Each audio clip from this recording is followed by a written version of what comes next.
Oh hey, Yate, hello, and welcome to Daybreak Warriors Navajo Word of the Day.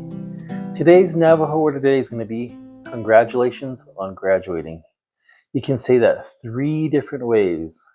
The first way is Nizhónígo nihił. Nizhónígo nihił. Nizhónígo means in a good way. Nihił means you completed your studies or you finished school. It is past tense. Altogether, it means congratulations on graduating. The second way you can say that is nihił ba nihił. Nihił ba nihił. Ba nihił means we are happy about it. The third way you can say it is nihił ba ahééh. Nihił ba ahééh. And ba ahééh means we are grateful for it, meaning your graduation. And that is today's Navajo Word of the Day. Congratulations on graduating.